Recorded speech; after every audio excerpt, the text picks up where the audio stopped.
Bismillahirrahmanirrahim. Assalamualaikum warahmatullahi wabarakatuh. Selamat datang saya ucapkan kepada teman-teman di praktikum statistika non-parametrik tahun 2022. Pada praktikum pertama kali ini kita akan membahas tentang pengenalan aplikasi SPSS dan cara pembuatan data pada aplikasi SPSS. SPSS merupakan salah satu aplikasi statistika yang dapat kita gunakan untuk mempermudah dalam menganalisis data statistika, baik itu pada statistika parametrik maupun statistika non-parametrik. Nah, di praktikum ini kita akan mempelajari tentang cara menganalisis data pada statistika non-parametrik. SPSS sendiri terdiri dari berbagai macam versi seperti versi 7,5, versi 9, 10, 11, 12, dan lain-lain sampai pada versi terakhir yaitu pada versi 25. Atau mungkin teman-teman telah menemukan versi yang paling terbaru di browser. Di modul yang telah dibagikan kemarin itu merupakan panduan dari SPSS 17. Namun teman-teman boleh menginstal versi mana saja karena cara menganalisis datanya tidak akan jauh beda. Yang teman-teman perlu pastikan adalah teman-teman telah menginstal SPSS yang sesuai dengan ukuran RAM dan bit laptop teman-teman.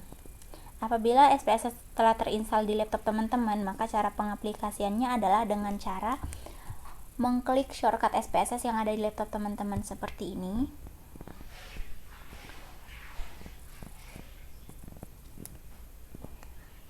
Kemudian akan muncul tampilan seperti ini. Nah, SPSS yang saya gunakan ini merupakan SPSS versi 16. Pada tampilan seperti yang terlihat, ini terdapat menu bar, toolbar, data view, dan variable view. Menu bar ini terdiri dari kumpulan perintah-perintah dasar untuk mengaplikasikan SPSS seperti file, edit, view, data, transform, analyze, grabs, utilities, add-ons, window, dan help.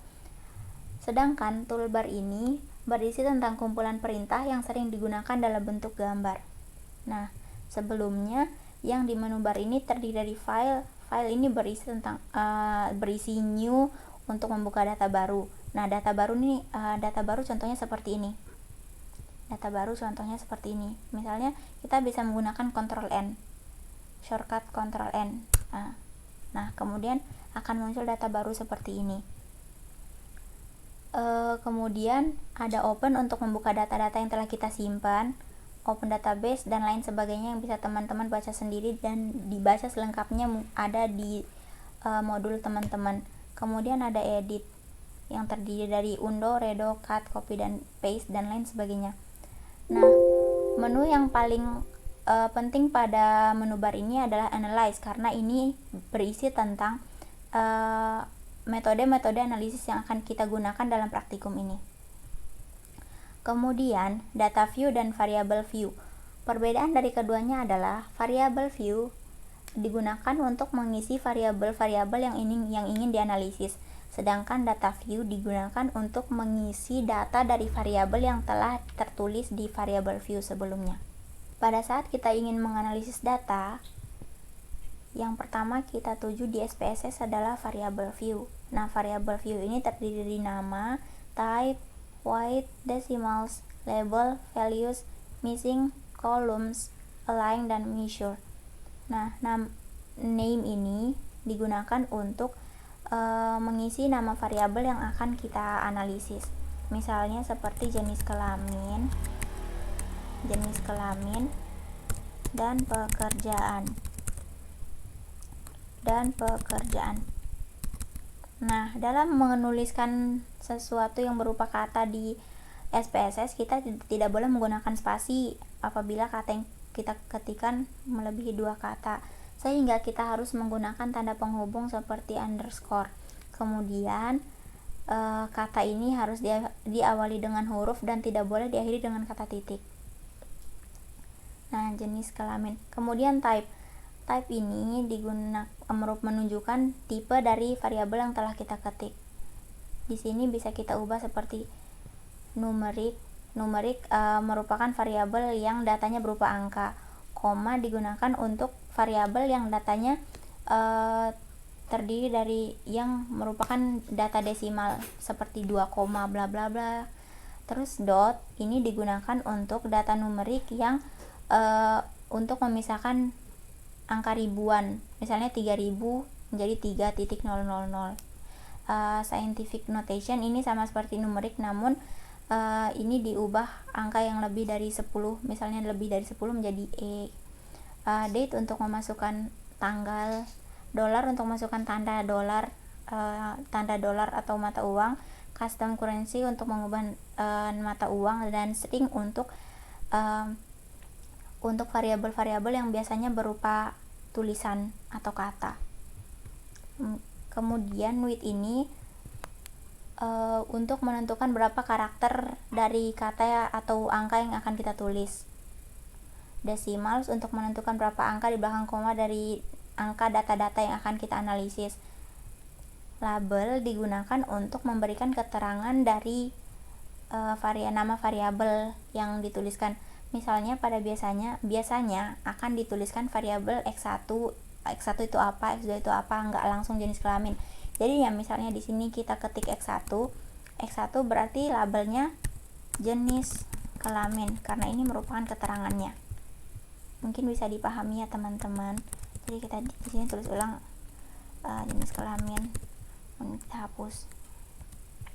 Nah, kemudian values ini untuk mengisi nilai-nilai dari variabel dummy. Nah, variabel dummy itu merupakan variabel yang datanya yang tidak bisa diukur dengan angka. Misalnya ini jenis kelamin.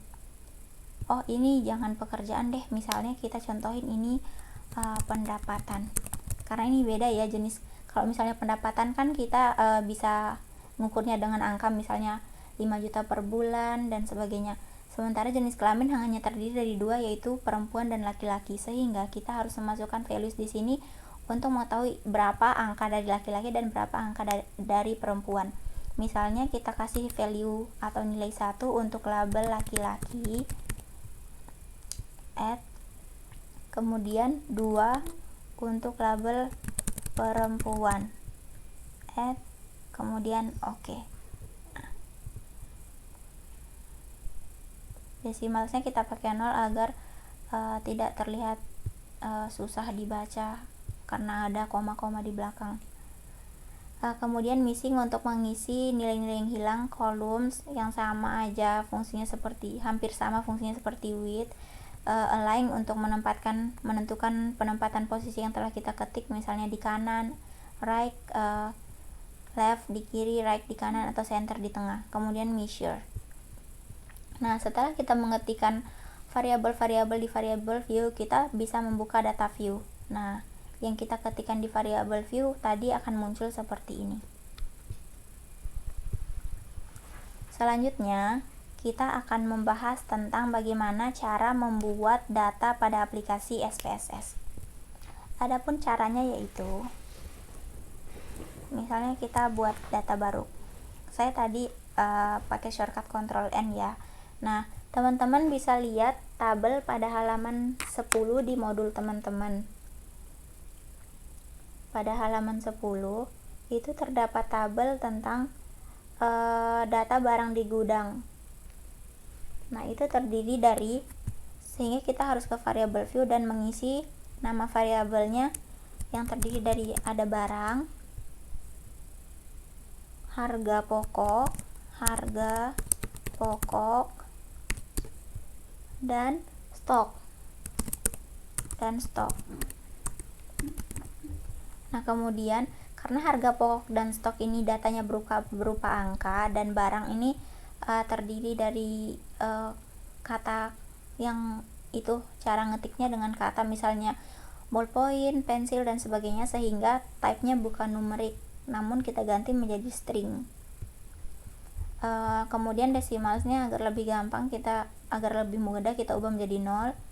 Width-nya untuk barang karena mungkin nanti kata yang akan ditulis lebih panjang karakternya, maka kita akan menambahnya menjadi 15, atau teman-teman bebas mau menambahin jadi berapa. Kemudian kita kembali ke data view. Nah, seperti ini. Ada barang, ada harga pokok, dan ada stok. Misalnya di situ ada barang namanya buku tulis. buku tulis. Ingat ya teman-teman, kalau misalnya ada dua kata yang ingin kita ketik, maka kita harus menggunakan tanda penghubung yaitu underscore. Buku tulis dengan harga pokok 3.000 dan stoknya 5.240. Kemudian ada tas punggung dengan harga pokok per unitnya 80.000 dan stoknya 40.000. Kemudian ada dompet dengan harga pokok 45.000 per unit dan stoknya ada 22.000. Begitu seterusnya. Nah, untuk memudahkan teman-teman atau mempercepat teman-teman dalam menganalisis data, teman-teman bisa mengetiknya terlebih dahulu di file Excel, kemudian teman-teman bisa cari file Excel yang telah teman-teman simpan seperti ini. Nah, ada misalnya ini contohnya acara 1, kemudian teman-teman bisa copy dan teman-teman bisa paste semuanya di sini.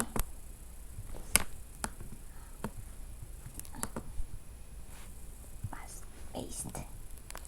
Nah, teman-teman bisa paste-nya di sini, kemudian akan terlihat seperti ini. Kemudian apabila sudah teman-teman telah mengetikkan ini, agar data-datanya tidak hilang, teman-teman bisa menyimpan filenya dengan cara klik file, kemudian save atau save as, atau teman-teman bisa menggunakan shortcut Ctrl S seperti biasa untuk menyimpan data. Kemudian teman-teman bisa menyimpannya, misalnya file name-nya acara 1, kemudian save, datanya akan tersimpan seperti ini.